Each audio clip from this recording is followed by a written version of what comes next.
नमस्कार। हमें है आपकी सेहत का ख्याल हेल्थ प्लस के संग में आपका स्वागत है। मैं हूं रजनीश कौर। जैसा कि आप सभी जानते हो कि हमारा दिमाग हमेशा काम करता है, इसकी गतिविधियां हमेशा चलती रहती हैं। लेकिन कई बार हमारे दिमाग में कुछ असामान्य गतिविधियां चलती हैं जो बाद में एक बीमारी का रूप ले लेती हैं। जी हाँ, बात हो रही है एपिलेप्सी की। इसी विषय पर बात करने के लिए आज हमारे साथ हैं जम्मू की जानी मानी डॉक्टर पूजा गुप्ता। मैम, आपका बहुत बहुत स्वागत है।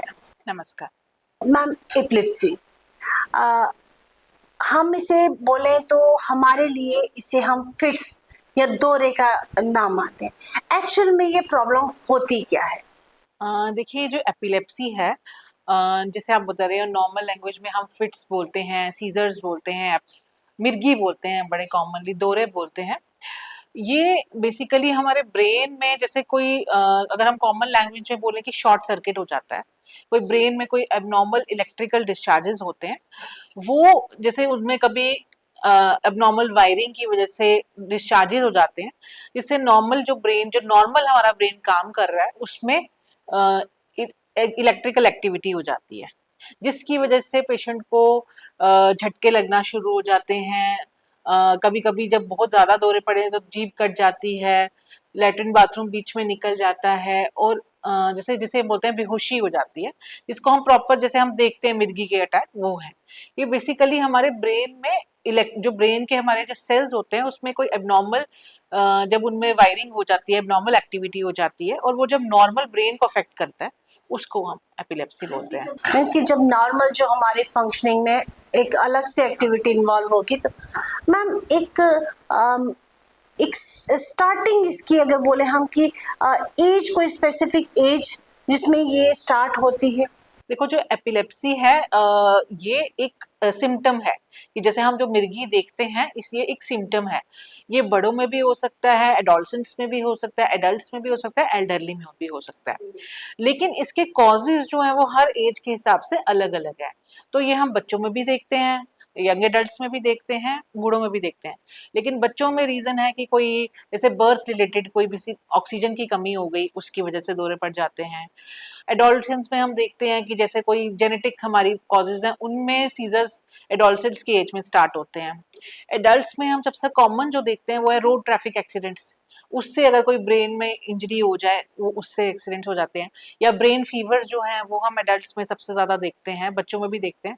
और जो एल्डरली पॉपुलेशन है उनमें जो स्ट्रोक हैं, जो पैरालिसिस के अटैक्स हैं, उनके साथ कभी कभी सीजर्स जो होते हैं, जो एपिलेप्सी होती है, वो बहुत कॉमन है। तो एपिलेप्सी हर एज में हो सकती है, लेकिन उसका कॉज जो है वो हर एज में डिफरेंट। मैम, कारण क्या होते हैं हर एज में? मैं जानना चाहूंगी डिटेल में कि क्या रीजन है। देखो, कारण जो है, हम जो मैक्सिमम जो दौरों के अटैक्स देखते हैं जो हमारे पास यंग पॉपुलेशन आती है, सबसे बड़ी इस बीमारी की प्रॉब्लम ये है कि जो हमारी यंग पॉपुलेशन है, जो ब्रेड अर्निंग पॉपुलेशन है, जो हमारा फ्यूचर है, उनको अफेक्ट करती है। उसमें हम कॉजेज जो देखते हैं वो है कि जेनेटिक कॉजेज हैं, ब्रेन में बनावटी कोई नुक्स होता है, उसकी वजह से दौरे पड़ते हैं। लेकिन ऐसा नहीं है कि इसको हम ठीक नहीं कर सकते, इसको हम ड्रग्स के साथ बिल्कुल ठीक कर सकते हैं। तो इसका ये नहीं, इसका मतलब ये नहीं है कि जेनेटिक प्रॉब्लम है तो इसका कोई इलाज नहीं है, इसको हम मेडिसिन के साथ इजीली ठीक कर सकते हैं। दूसरा रीजन है फिर जो हम एक्वायर्ड कॉजेज देखते हैं कि ब्रेन इन्फेक्शन के साथ दौरे पड़ रहे हैं किसी को, या अगर हेड इंजरी हो गई है उसके साथ दौरे पड़ रहे हैं, या ब्रेन में कोई ट्यूमर है उससे दौरे पड़ रहे हैं, या ब्रेन में जैसे हमारे कोई स्ट्रोक हो गया है उससे हो रहे हैं, छोटे बच्चों में जैसे बर्थ रिलेटेड कोई इंजरी हो गई है उससे दौरे पड़ रहे हैं, या ऑक्सीजन की कमी हो गई है, ब्रेन फीवर हो गया है उससे दौरे पड़ रहे हैं। जैसे हम फिब्राइल सीजर्स देखते हैं, फीवर के साथ, जब फीवर हाई होने के साथ दौरे पड़ना शुरू हो जाते हैं कभी कभी, उसको हम फिब्राइल एपिलेप्सी बोलते हैं। ये कॉमन कॉजेज हैं। मैम, एक जनरल हमारी ये धारणा है, क्योंकि हम इन फैक्ट्स से इतने अवेयर नहीं हैं।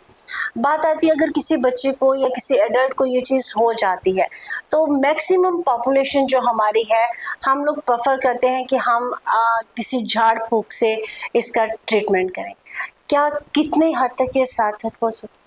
नहीं, ये देखो, इस एपिलेप्सी के साथ बहुत देर से हमारी सोसाइटी में ना एक स्टिग्मा जुड़ा हुआ है कि लोगों को लगता है ये कोई बाहरी प्रॉब्लम हो गई है, कोई किसी कोई कर्स हो गया है, उसकी वजह से हो रहा है। तो इसकी वजह से लोग क्या करते हैं, छुपाते हैं। बड़े सारे लोग तो पहले बताते ही नहीं है कि सीजर्स हुए हैं, उनको लगता है कि आगे जाके शादी करने में मुश्किल आएगी, तो इसलिए वो बताते ही नहीं है। तो बड़ी बात तो पेशेंट्स अनट्रीटेड ही रह जाते हैं। दूसरा, फिर वो पहले मतलब झाड़ फूक वालों के पास जाएंगे, सोचेंगे कि मतलब कोई और मेडिसिन के बिना ठीक हो जाए, और लोगों को लगता है कि दवाई शायद सारी उम्र चलेगी, तो इसलिए वो अवॉइड करते हैं डॉक्टर्स के पास जाना।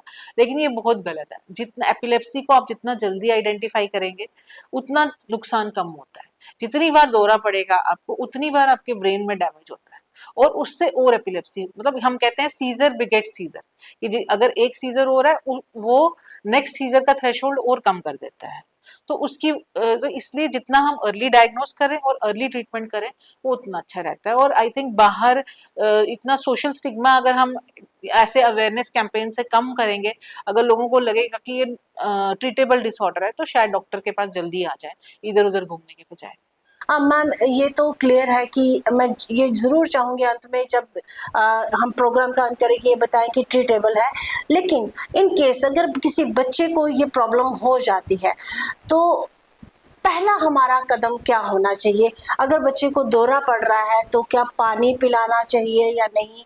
इसके बारे में मुझे देखो, ये चीज सब जनरल पॉपुलेशन में भी, क्योंकि सीजर कोई हॉस्पिटल में नहीं होते हैं, ये नॉर्मल हमारे सिचुएशंस में होते हैं, तो जनरल पॉपुलेशन को पता होना चाहिए कि दौरे के टाइम पे क्या करना है, क्या नहीं करना है। नॉर्मली जो सीजर होता है, ये अपने आप ठीक हो जाता है। तो हमें बस वेट करना है और देखना है कि हमने बस ये इंश्योर करना है कि जो जिसको सीजर हो रहा है, जो पेशेंट है, उसको कोई चोट नहीं लगनी चाहिए। तो इसलिए अगर किसी पेशेंट को सीजर होता है, तो सबसे पहले हमने कोशिश करनी है उसको जमीन पे लिटा दे, ताकि वो गिरे ना, गिरने से कोई चोट ना लगे। दूसरी चीज है कि हमने उसको थोड़ा साइड टर्न कर देना, ताकि जो मुंह में थूक है, झाग है, वो बाहर की तरफ निकल जाए, छाती में जमा ना हो, कोई उससे जाके छाती में जाके इन्फेक्शन ना हो जाए। तीसरा कि मुंह में जैसे चप्पल डाल देना, मुंह में पानी डाल देना, मुंह में चम्मच डाल देना, ये चीजें नहीं करनी है। इससे पेशेंट को इंजरी होने के चांसेस ज्यादा होते हैं। तो हमने जस्ट वेट करना है, सीजर अपने आप रुक जाएगा। हमने पेशेंट को लिटा देना है, उसके कपड़े थोड़े लूज कर देने हैं ताकि टाइट ना हो जाए, और उसको साइड टर्न कर देना है ताकि सिक्रेशन सारी बाहर निकल जाए। कोई कपड़ा नहीं डालना है बीच में, कोई चम्मच नहीं डालना है, कोई पानी नहीं पिलाना उस टाइम पे, और हमने वेट करना है कि पेशेंट कॉन्शियस हो जाए। जब तक उसको छोड़ना भी नहीं है, जैसे ये नहीं कि पेशेंट को सीजर हो रहा है और आप चले गए, उसके साथ ही रुकना है। अगर तो दौरा रुक जाता है, तब भी उसको हॉस्पिटलाइज करना ही करना है। और अगर नहीं, अगर सपोज सीजर 5 मिनट से ज्यादा चलता है, तो वो स्टेटस एपिलेप्टिकस होता है, तो उसमें अर्जेंट हॉस्पिटलाइजेशन, जो नियरेस्ट आपका हॉस्पिटल है वहां लेके उसको मेडिसिन देना जरूरी है।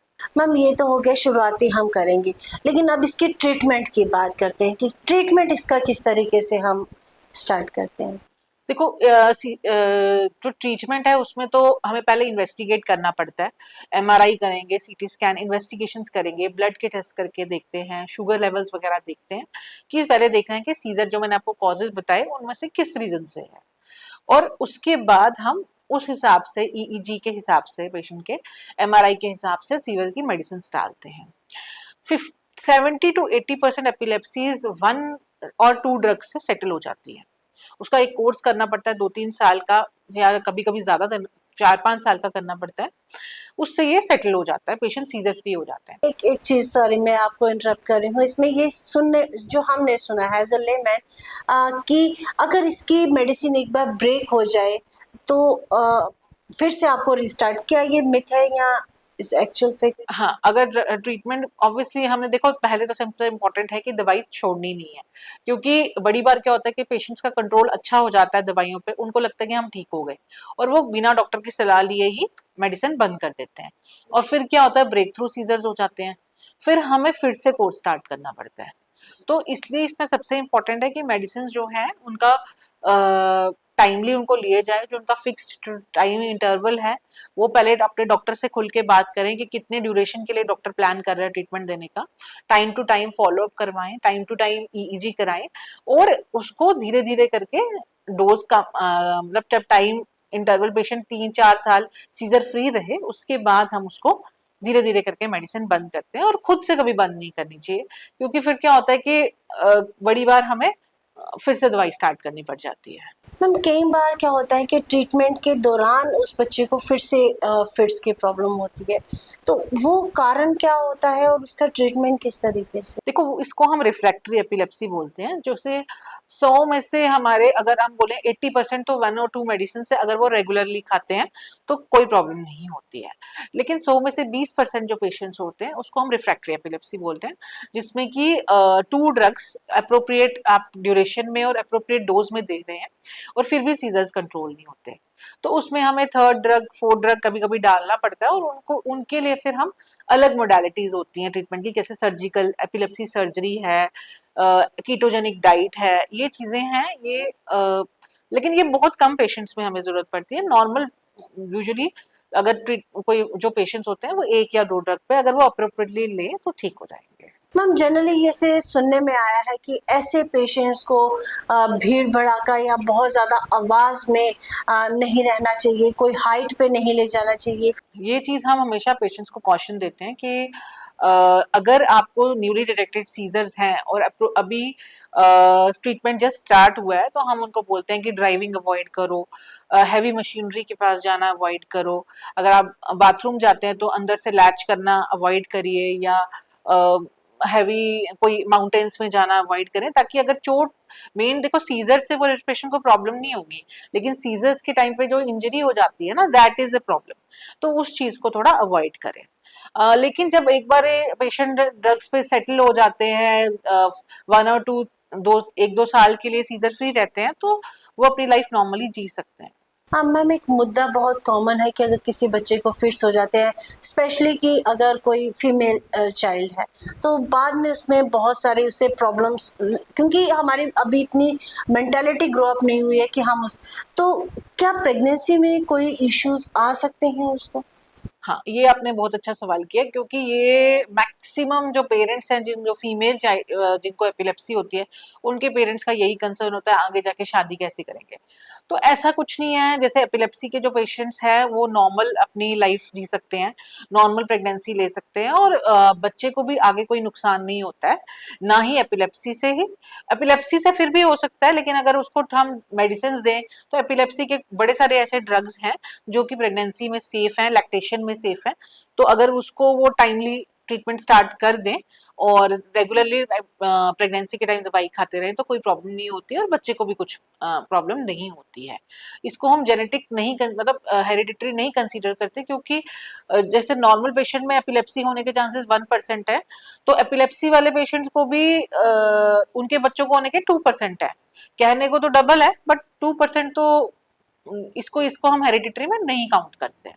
तो इसलिए बस एक चीज का ध्यान रखना है कि जैसे बड़ी बार हमने देखा है कि फीमेल्स जब मैरिज करती हैं तो वो अपने घर में बताती नहीं है और दवाई बंद कर देती है, और क्या होता है कि न्यूली मैरिड है, ऑलरेडी स्ट्रेस है, दवाई टाइम से नहीं ली है, और जाते ही सीजर हो जाता है।